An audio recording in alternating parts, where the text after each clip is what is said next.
कुल उलमा ने कहा कि कुल तबलीग का ही जो निचोड़ है, एक तखमीना है, एक अंदाजा है। ये भी नहीं कहा गया कि साहब बाकायदा जो ईमान लाते थे तो उनके नाम लिखे जाते थे, फिगर लिखे जाते थे, रजिस्टर मेंटेन किया जाता था, तो एग्जैक्ट तादाद 90 लाख है, ये किसी ने दावा नहीं किया। कहा तखमीना है, एक अंदाजा है कि आपने इतने साल तबलीग की और ये इलाकों में बाद में का फला इलाके से गुजरे, इतने हजार लोग इस्लाम लाए, फला इलाके में आप इतने अरसा कयाम किया, इतने लाए। तो जब उसका टोटल और तखमीना निकाला गया तो कहा गया कि कुल तादाद 90 लाख लोगों की होती है। तो ये तो हमारा दावा ही नहीं है। तो एतराज करना आसान है, लेकिन एतराज करने से पहले उसके हकायक और उसकी दलीलों पे बात करना ये बड़ा मुश्किल है। ये बात करते हैं, झूठे इल्जाम लगाते हैं खबीस की, जैसा कि जर्जी से इल्जाम लगा रहा है कि एक मरतबा इधर सलाम फेरते थे तो 90,000, एक मरतबा। तो सवाल ये पैदा होता है, हमारे किस मौलाना ने लिखा, पहले किताब तो बता। वो किताब कयामत तक नहीं दिखाएगा। और उसके बाद ये दूसरा झूठा, अच्छा इनकी एक आदत है, बिल्कुल जंगली सुअरों की तरह होते हैं। इसलिए कि अल्लामा दमेरी एक बहुत बड़े आलिम और बुजुर्ग गुजरे, इमाम दमेरी फरमाते जंगली सुअर की आदत होती है कतार में एक के पीछे एक चलते। एक सुअर दलदल में गिरता है तो दूसरा सुअर देख के आगा नहीं हो जाता, उसको तंबी नहीं होती, ये गिर गया तो मैं बच जाऊं, वो भी इसके पीछे गिरता है। फिर तीसरा, कम से कम 2 गिर गए तो तीसरा आग रुक जाए, तीसरा भी गिरता, सारे के सारे एक के ऊपर एक गिरते हैं। तो वैसे जंगली सुअरों की तरह इनका हाल होता है कि एक मौलवी जो झूठ बोलेगा सारे मौलवी उसी झूठ को निभाते रहेंगे। अब इसको सुन लीजिए आप, ये भी झूठ बोल रहा है, इसका नाम महराज रब्बानी। कि हमारे यहाँ जो मुल्कों में ये कहते हैं कि जी ख्वाजा अजमेरी ने पता नहीं इधर सलाम फेरा तो 90,000 मुसलमान हो गए, कि जी ख्वाजा अजमेरी ने पता नहीं इधर सलाम फेरा तो 90,000 मुसलमान हो गए, और इधर सलाम फेरा तो 90 करोड़ इधर हजार मुसलमान हो गए। ये देखे झूठ, इधर सलाम फेरा तो 90,000 हो गए, इधर सलाम फेरा तो 90 करोड़ हो गए। इसने बहावे कहाँ लिखा, कहाँ पढ़ लिया तूने? तेरी अम्मी ने बताया क्या? तेरे बाप ने बताया? किसने बताया तुझे ये बात? हमारे मुल्कों में कहा जाता है मतलब आम बात है ये, और हमारे कान अब तक ना आशना इन चीजों से। कितना झूठ बोलता है ये फिरका इबलीस की औलाद। मैं एक जुमला बोलता हूँ इनकी, अभी आखिरी में एक 3 क्लिप में मैं दिखा के इख्तिताम करूंगा, और किसी को कोई सवाल पूछना तो पूछ सकते हैं। अब ये खुद ही कहता है ये वाकया झूठ है। अबे झूठ है तो हमने थोड़ी लिखा है, लिखा कहाँ पहले वो तो दिखा। सुनो, हजार मुसलमान हो गए। इस तरह सूफियों ने, संतों ने हमारे देश में इस्लाम को फैलाया, किस वह झूठ है, बहुतान है। ये तो 5वीं, 6ठी और 7वीं सदी हिजरी के लोग थे जो पहुंचे हैं वहां पर। कि हमारे यहाँ जो मुल्कों में ये कहते हैं कि जी ख्वाजा अजमेरी ने पता नहीं इधर सलाम फेरा तो 90,000 मुसलमान हो गए, कि जी ख्वाजा अजमेरी ने पता नहीं इधर सलाम फेरा तो 90,000 मुसलमान हो गए, और इधर सलाम फेरा तो 90 करोड़ इधर हजार मुसलमान हो गए। इस तरह सूफियों ने, संतों ने हमारे देश में इस्लाम को फैलाया, किस वह झूठ है, बहुतान है। ये तो 5वीं, 6ठी और 7वीं सदी हिजरी के लोग थे जो पहुंचे हैं वहां पर और खुराफात पहुंचे। और बनु उमैया के दौर के अंदर क्या कहते हैं, साहिल सिंध के ऊपर, और कहां पूरा इस्लामी सल्तनत हो चुकी थी दूसरी, तीसरी सदी हिजरी के अंदर। ये तो 6ठी सदी में जाकर, 6ठी और 7वीं सदी में जाके हिंदुस्तान में इन्होंने शिर्क और कुफ्र की बीजें डाली हुई हैं। ये कहां से पैदा हुआ, इनसे कहां इस्लाम पहुंचा, फैला? इनसे इस्लाम बदनाम हुआ है, इनसे इस्लाम क्या हुआ है? अगर वो किताबें जो हमारे मुल्कों में बुजुर्गों के नाम पर चल रही हैं, जैसे मतलब वही जो अभी मैंने अजमेरी, ख्वाजा अजमेरी के नाम की जो किताब बतलाई, वो किताब अब वो है, मौजूद है, उसकी पूरी प्रिंट कॉपी मौजूद है। मैंने सूफी और शैतान वाली वीडियो कैसेट में मैंने सबको दिखलाई है, उसके अंदर मौजूद है। कश्फुल महजूब जैसी खुराफात जो दातागंज हजवेरी के नाम से याद किए जाते हैं, उनकी अपनी लिखी हुई किताब मैं दिखाऊंगा इंशाल्लाह, उसके अंदर भी खुराफात जो मौजूद हैं।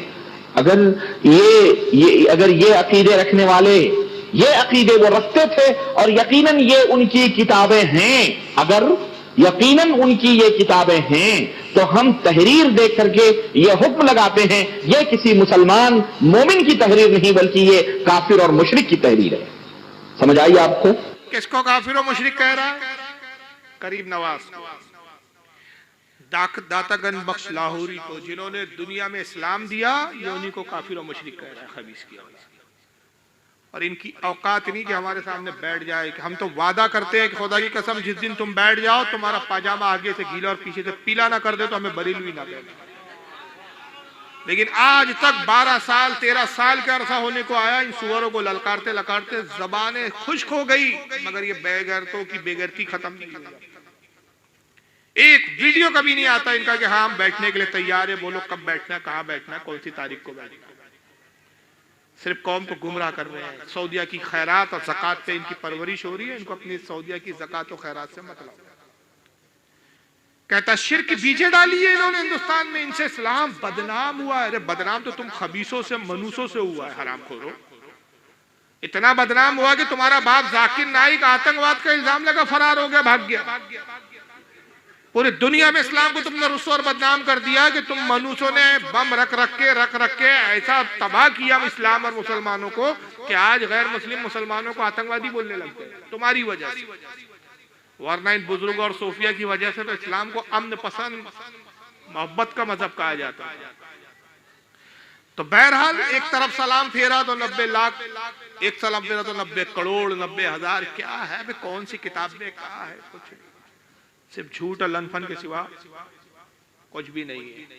और यही बदबख्त जो है, एक दूसरी जगह देखिए गरीब नवाज की कितनी सख्त तौहीन की थी इस मरदूद ने, जरा सुनिए क्या कहता है ना। ख्वाजा मतलब हिजड़ा ही तो होता है ना, ख्वाजा मतलब हिजड़ा ही तो होता है।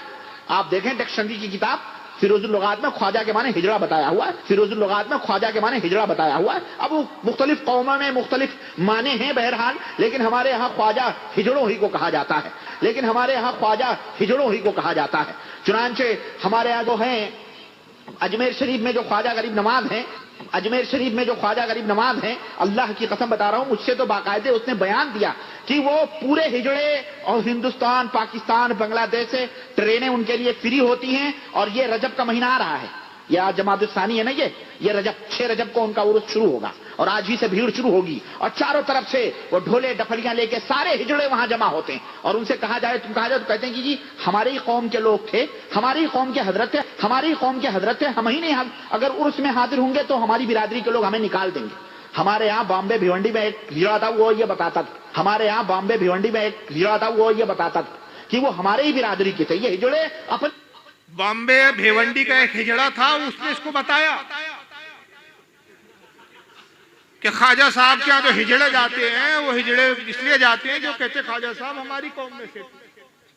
ख्वाजा का मतलब हिजड़ा होता है। फिरोजुल लुगात डिक्शनरी की किताब उठा के देख लो, जबकि फिरोजुल लुगात में क्या लिखा है, ख्वाजा का मतलब है बादशाह, ख्वाजा का मतलब है हाकिम, ख्वाजा का मतलब है सुल्तान शहीनशाह, ख्वाजा का मतलब है तेहरान में, जो ईरान का राजधानी है तेहरान में, सैयदों का सादात का लक़ब, सैयदों को ख्वाजा कहा जाता है।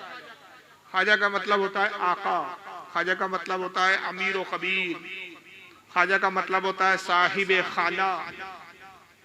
वो सब छोड़ा उस खबीस ने, एक मायने ले लिया, बोलता हिजड़ा कहा जाता है। और ख्वाजा गरीब नवाज का 6 रजब को उर्स आता है, हिजड़े ढोल दफलिया बजाते हुए जाते, पूछा जाता है क्यों जा रहे हो तुम ख्वाजा के यहाँ, तो कहते हैं कि क्या करें, जाना पड़ेगा, ख्वाजा हमारी कौम में से थे। और ये बात मुझे बॉम्बे भिवंडी के हिजड़ा है तो वो बताता था, एक बार नहीं बताया, बताता था मतलब कई बार बताता था। तो सवाल ये है, मैं इस पर एक जवाब देता हूं, बस ज्यादा इस पर तफसीली जवाब देने की कोई जरूरत ही नहीं है। जो खबीस की औलाद एक वली कामिल अल्लाह के वली को हिजड़ा बोले, वो खुद क्या होगा सोच सकते हैं। मैं सिर्फ एक बात अर्ज करूंगा, अब तो प्रैक्टिकल बता रहा हूँ, उलमा से पूछ लीजिए। मैंने भी बारह मुशाहिदा किया है कि जब ट्रेनों में बसों में हम लोग सफर करते हैं, अक्सर हिजड़े आ जाते हैं ट्रेनों में, पैसा मांगते हैं तालियां पीट पीट के। मगर जब दाढ़े वाली किसी आलिम को देखते हैं, टोपी वाले को देखते हैं, तो वो भी थोड़ा किनारा काट के निकल जाते हैं। वो भी दाढ़ी देख के समझ जाते हैं कि भाई ये कोई मजहबी शख्सियत है, एहतराम करते हैं। तो दाढ़ी वाले मौलवी को वो भी परेशान नहीं करते। सवाल ये पैदा होता है कि उलमा से तो हिजड़े दूर रहते हैं, वो कौन सा हिजड़ा था जो तेरे पास आया, और वो तेरे ही पास क्यों आया? तो मतलब समझ में ही आया कि तेरा ही कुंभ के मेले का खोया हुआ कोई भाई था हिजड़ा, वो बन गया था हिजड़ा, तू बन गया मौलवी। वो ढूंढते हुए आया मेरा बिछड़ा हुआ भाई कहाँ है। तो ये बहुत इंपॉर्टेंट बात मैं उसको बता देता हूं ताकि वो तकरीर में लोगों को बता दे। तो बॉम्बे भिवंडी का हिजड़ा इसी का भाई था। और इसके हिजड़े बाप ने उसको पैदा किया, एक हिजड़ा पैदा किया और एक दूसरा ये भी हिजड़ा है जो सामने बैठता नहीं, आता नहीं। अब देखिए ऐसे जवाबात दो ना तो फिर कल वहां भी क्या कहते हैं, देखो यार बरेली के मौलवी स्टेजों पे गाली गलौज करते हैं, मगर इन खबीस के मनूसों की औलादों को अपना मुल्ला नहीं दिख रहा कि ये वलियों को गालियां बक रहा है, ये दाता गनबख्श लाहौरी को काफिर और मुशरिक कह रहा है, ये गरीब नवाज को काफिर बता रहा है, ये गरीब नवाज को माज़अल्लाह हिजड़ा बता रहा है। ये अपने बेगैरत मुल्ला की बेगैरती नहीं देखते और ऐसी जमातों से आज भी चिपके बैठे हुए। और दलील क्या देते हैं, शैतान ने क्या वसवसे डाले, अरे हम थोड़ी कहते हैं साहब, वो जो कहते हैं वो देखेंगे। अरे खबीर, जिस जमात में तू जमात के मौलवियों के जब अकीदे ऐसे तो तू भी इन्हीं के साथ जाएगा। इसलिए कि कुरान अजीम का वादा है, रब तबारक व तआला फरमाता है यौमा नदू कुल्ला उनासिम बेइमामिहिम, हश्र के दिन को याद करो जब हम तुम्हें तुम्हारे इमाम और पेशवा के साथ बुलाएंगे। तो अगर जो तुम्हारे मौलवी जहन्नमी तो तुम भी जहन्नम में जाओगे। हज़रत अल्लामा इस्माइल हक़ी रहमतुल्लाह अलैह तफ़सीरुल बयान में फरमाते हैं कि अगर पेशवा जिसको तुमने अपना बड़ा समझा, जिसको अपना आलिम जाना, जिसको तुमने अपना रहबर जाना, जिसकी तकलीद की, जिसके पीछे चले, अगर वो जहन्नमी तो तुम भी जहन्नमी, अगर वो जन्नती तो तुम भी जन्नती। तो अल्लाह फरमा रहा है कुरान में, याद करो जब तुम्हें हश्र के दिन हम तुम्हारे पेशवा के साथ बुलाएंगे। तो जिस जमात में जब तुम्हारे पेशवा इतने बड़े मरदूत और खबीस है तो तुम्हारा क्या हश्र होगा। तो ऐसी गुस्ताखों की जमात में क्यों रहते हो भाई? अहले सुन्नत जमात में आओ, सुन्नी जमात में आओ, जिसमें औलिया भी है, अइम्मा भी है, जिसके अंदर अंबिया भी है, जिसमें सालिहीन भी है, सारे इसी जमात के अंदर। और ये खबीस कह रहा है कि इस्लाम पहले आया, ये इनसे तो इस्लाम बदनाम हुआ है, गरीब नवाज से इस्लाम बदनाम हुआ है माज़अल्लाह। इन्होंने तो शिर्क की और बिदअत की बीचे डाली हुई है, इस्लाम इनसे बदनाम हुआ है, मनूसो बदनाम तुमसे हुआ है। और इन्होंने शिर्क की बीजें नहीं डाली, इन्होंने इस्लाम फैलाया। इसकी सबसे बड़ी दलील कि तुम आज नई पैदावार हो, ये पहले थे, ये बुजुर्गान दीन थे, ये औलिया कामिलीन थे। इसकी दलील ये है कि आज तुम खुद बदल कर वहाबी बने हो। तुम अपने बाप से पूछ लो कि उसका अकीदा क्या था, अपने दादा से पूछ लो क्या अकीदा था, तो वो भी औलिया का चाहने वाला मिले। आज तुमने जमातें निकाल के लोगों के अकीदों को बदला है।